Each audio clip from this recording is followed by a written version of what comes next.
Hey guys, it's Jenny and welcome back to Solid Gold. Now this week I actually have some news for you guys that might be a little bit disappointing, but I wanted to be upfront and honest with you guys. So I am going to be quitting YouTube after this week. I'm going to miss you all very much, but it's just at a point in my life where I have to move on to other things. So thank you for sticking around as long as you have. I appreciate all of you. But this chapter in my life is coming to a close. April Fools! Just kidding, that was an April Fool's joke. You're not getting rid of me that easily, sorry. What's up guys? So this week I'm going to bring you another fish room update slash tour video. It's been about 2 months since I did one of these videos, and it's been one of my highly requested videos since then, so I figured gotta give you guys what you want, right? And I'm also going to show you all of the fry that I have in the basement fish room down there, all the adult fish, and what's going on with everybody down there, what my plans are as far as selling the fish, etc. I don't have any concrete plans yet about what the cost is going to be or anything like that, but this is something that I've gotten a lot of questions about, so I just wanted to put it out there that yes, I probably will be selling off a lot of the fry since I can't possibly keep them all myself. That would be greedy, plus I don't have that much space. And so I will be selling them. I just don't know all the details yet, but I will update you guys as soon as I know all the details. Also, there's something really fun coming up this weekend in Minnesota. So if you live in the upper Midwest at all and you can make it out to the Minneapolis-St. Paul area, definitely do, because the Minnesota Aquarium Society is having their annual show. It's going to be Saturday, April 5th and Sunday, April 6th. There's a lot of different events. First of all, you can just walk around and look at all the amazing fish that are going to be in the show. And then there's going to be a lot of guest speakers that you can go to and things like that. And I think there's a coloring contest for kids on Sunday and things like that. So it sounds like it's going to be really fun and exciting. And of course I'm going to be there, so if you're there too and you happen to see me or run into me, please say hi, because I definitely want to meet you guys and get to know you a little bit. And I am going to be bringing one of my fish to show too, so I'm really excited about that because it's the first time I've ever brought any of my fish anywhere really, and anywhere to show for that matter. So I'm really excited. Stay tuned for the rest of the video to find out what fish it is that I'm bringing. And I will definitely take lots of pictures and video during the event. So for any of you guys who live too far away and you can't make it, don't worry that you're missing out, because I will show you guys lots of video from the event. Oh, also before I forget, I just want to remind you guys that the giveaway for my Riparian Supply aquarium planter kits has ended. So if you entered the giveaway and you want to know if you won, please go to my Facebook page and check it out, and I will put a link to it right around here, and there's also a link in the description section of this video, so please check that out. I don't want anybody to miss out on their prize if they actually won. Alright, so without further ado, let's go down to the fish room and check things out.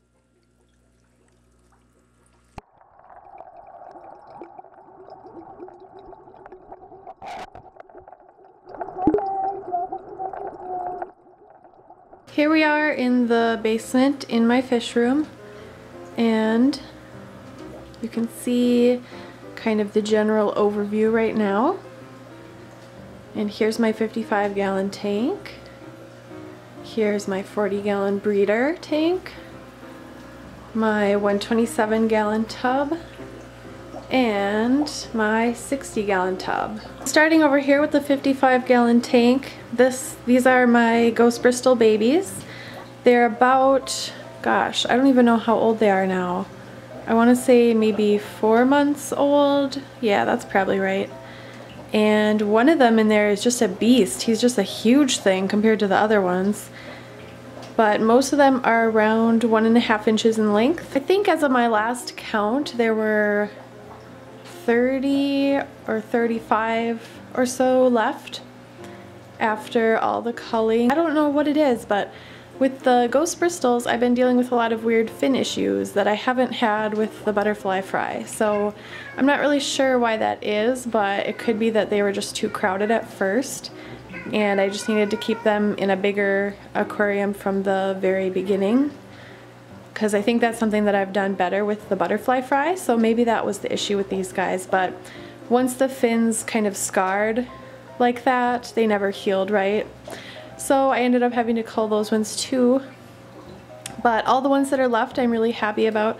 There's one in particular that is my favorite, and I've kind of just been calling him or her Patch because he has one half of his face is covered in a black patch, and then the other half is kind of like an orangey spot. So it's super cute and actually kind of reminds me of my hairstyle. So that little one is my favorite, even though it's not really what I'm going for in breeding these guys. What I'm going for is a pure white fish with no spots of color or black at all. But even still, I just really like that one because it's super cool. I'm always a huge fan of asymmetric markings in goldfish, and I've just never seen anything like that before. And with these guys, I do think I'll be selling them pretty soon. I have to decide which ones I'm gonna keep for now and then decide which ones I want to sell. So be looking for updates about that. I still have to get all the shipping materials together because I'm going to have to get bags to put them in, and then styrofoam boxes or packing peanuts, and then cardboard boxes to pack them up nice and safe so they don't get damaged in their journey to you. But as soon as I know for sure, I'll probably make a video kind of advertising that they are now available for sale. So stay tuned for that for sure. Here's the 60-gallon tub. This has the first batch of butterfly fry that I had, and they're now 11 weeks old, so they're doing really well. They're growing super fast and getting nice and chubby like they should be. Hopefully they're going to be decoloring to their adult colors any day now. Supposedly it happens around 2 to 4 months, so they're right in the middle of that time frame. But it depends on the individual fish and kind of the line of the fish and the genetics behind them. So it could be longer, but we'll just have to wait and see, I guess. Some of them are already lightening up quite a bit and looking almost white even, so it should be any day now, I'm thinking. And with these guys, I think there are about 60 to 80 left, and I'll probably be keeping 5 or so of the nicest ones that I want to continue breeding, and then I will sell the rest. So same thing as with the ghost bristols, just be staying tuned for any updates about that because I don't have any of the details finalized yet, but hopefully soon. These guys are just super cute. They make me smile so much, and if you go up to the tub and put your hand in there, they are so inquisitive and curious, and they just want to come up and nibble on you, and it's so cute. And then here's the 40-gallon breeder tank, and this is a bit of a surprise for you guys because I have a brand new batch of butterfly fry in here, and I think this batch is just a tad bit smaller than the first batch, but there are still at least a good few hundred in here, so I'm really excited to see how they develop. They are 1 week old now, and they are just super cute. It's so hard to imagine that these little stick looking things turn into these big beautiful butterfly tail goldfish, isn't it? But it's really fun to watch the process. And yesterday they actually just got their very first meal of baby brine shrimp. I am cultivating brine shrimp in a brine shrimp hatchery, which I made myself. So if you guys want directions on how to do that, I do have a video explaining the whole process in detail, so I will put a link to that somewhere in this video and in the description section below. Gosh, there's going to be a lot of links in the description, aren't there? But I hope that you guys find that one helpful too. And last but certainly not least is the 127-gallon tub with my adult butterflies in it. And these guys are the apples of my eye. I just love them so much. They're so cute, and they're always doing silly, goofy things that I just love and makes me smile. But as you might be able to see, Minai is having some issues down there. She's been having some weird floatiness that I think she might have been prone to, just because, you know, fancy goldfish have such a modified body shape. And then when she was shipped, maybe some damage occurred to her swim bladder and made her start to lose balance, and it's gotten progressively worse no matter what I do. But it's probably going to be another one of those cases where There's nothing that I can do about it, just like what happened with Callisto in the past. When you have this many fish, sometimes you're gonna have one that has an issue that you can't do anything about, and it's just the way it is, unfortunately. Obviously, if it was something else that I knew that I could treat, I would, but this is the kind of thing that I have looked into extensively, and I have a lot of experience with also firsthand, so I know that it's not always treatable. Now it's time for you guys to guess which one of these beautiful guys are going to be brought to the fish show this weekend. So pause the video and guess really quick, and then I'm going to tell you. Are you pausing it? You better be pausing it. Alright, so the fish, the lucky winner, the fish that I'm bringing to the show is Clyde. He is my male panda butterfly, and he is definitely my favorite fish. He's just really, when he first came to me, he was a beautiful fish, and since then he has just blossomed even more, and I just love all of his proportions, his eye size and body size and fin shape and size, and the way the fin curls back towards his head. It's just perfect. So I'm bringing him, and I really hope that everybody likes him, that the judges like him, and perhaps he will win. We'll just have to see, I guess, right? Even if he doesn't win, it's going to be a fun experience, I think. And everybody else in here is doing really well. I've actually found that I've had quite a bit of success keeping them in this tub as opposed to an aquarium where I have more extensive filtration, and I don't know if it's that's the deciding factor, or if it's just that now I have more experience than I did back then with keeping fish, and I know what to do a little bit better intuitively than I did back then. They've just been doing super well in here, and I was a little scared at first putting them in this big tub with sand and then a sponge filter and just kind of letting them be, but they actually do really well in here, so I'm really happy with this setup. It's worked out really well. The only thing that I don't like is that I can't see them from the side that much, but my new underwater camera really helps with that. So that's a little bit about everybody and what's going on in each tank and tub, and I gotta be honest with you guys, I am not really happy with the layout of my fish room as it is now, especially that jumbled up mess that you see right there of all the extension cords and such. It, for one thing, is not safe, especially since our basement usually floods a little bit in the spring, and snow's not melted all the way yet, but it's getting there, so we might have a flood, and so I had to put everything up on the chair just in case that happens, because I don't want them to get wet at all. So Graham, get out of there. Hey, get out of there.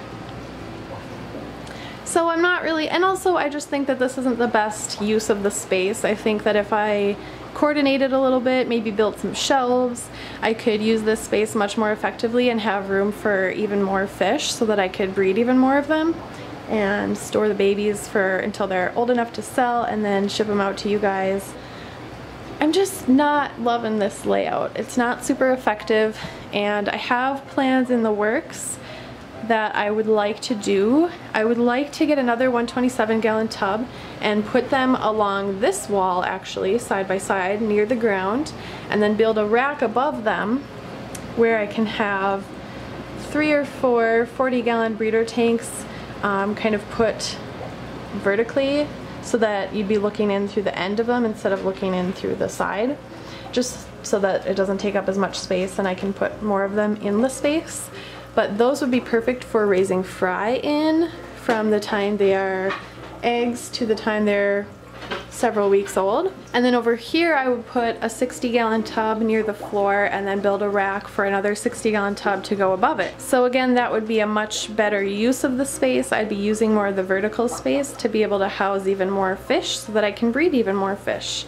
And I also want to do something about these terribly ugly, disgusting dungeon looking walls, because it's just in quite a pathetic state. Wouldn't you agree? And there's this weird secret door right here that goes into a creepy room that's full of dirt and styrofoam. It's really weird. I don't even know why that's there. And then I also really need a workspace, and that's what this used to be until I got the 40-gallon breeder tank, because I needed more space for more fish, and put that on top of there. So now the only workspace I have is that little corner, and that is just not enough.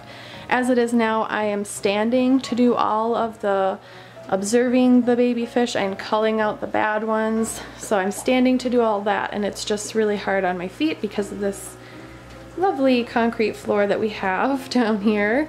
And it's just not fun, guys. I need a space to sit. I also eventually want to get a microscope so that if any health issues are going on with my fish, I can just do a skin scraping, look at it under the scope, and be able to tell what's going on. So I would need a workstation and a space to sit for that also. So what I want to do is put a desk relatively about where this 55-gallon tank is, and that will have storage above it too, so that I can keep any fish supply equipment and things like that. And then over here where this is, I would put a baby brine shrimp hatchery so that I don't have to do that upstairs in my kitchen, because it's kind of disruptive being up there in the kitchen. So I would have it set up down here permanently. And then yeah, I think that would just be so much better, don't you? And I would be able to produce more fish and also do that more efficiently, and it would also look nicer because I spend a hell of a lot of time down here taking care of my fish, and I would just like it to be a place that's a little bit more pleasant in addition to being a place that's more efficient. So those are my plans, and hopefully I can get started on them somewhat soon, I'm hoping. My parents are both electricians actually, so I should know better. Well, I do know better, but don't really have a choice right now about this crazy mess of wires that's going on here. But my dad is coming up pretty soon to help me rewire things and get it so that it's more safe and sustainable. So hopefully that will be the start of a new updated fish room. So that was my fish room tour. Thank you guys so much for watching. I love being able to share my fish adventures with you guys. And as I mentioned, there are a lot of updates and things that I want to do to improve the fish room so that I can breed more fish and make more fish available to you guys to buy. So if you're interested in helping me out with that or with anything like that, I do have a Cafe Press store and a Zazzle store and an Etsy store where you can go and buy things that I have made for you. I also have a tip jar button, which is what I'm calling it, kind of because I'm doing these YouTube videos and I'm not, you know, I'm doing it as kind of free entertainment for you guys, and it's because I love doing it, don't get me wrong, but it's also, you know, something that you guys get to watch and enjoy for free. So if you're ever interested in kind of giving me a tip for those services, then I do have a tip jar button. It's through PayPal, so it's nice and safe. I would appreciate anything you can give, even if it's a couple bucks here and there. That's awesome, because that will really help me improve the quality of my videos and be able to make more videos more often for you guys. And also, of course, be able to continue breeding my fish and make them available for you guys to buy, because there isn't really any other high quality butterfly breeder in the United States that is consistently producing butterfly fry for people to buy, and that's what I want to become. So if you want to support me in that goal, please feel free to check out all the links in the description bar below so that you can help support me. As always, guys, whether you support me or not, I appreciate you so much. Thanks for watching, and until next time, stay golden. I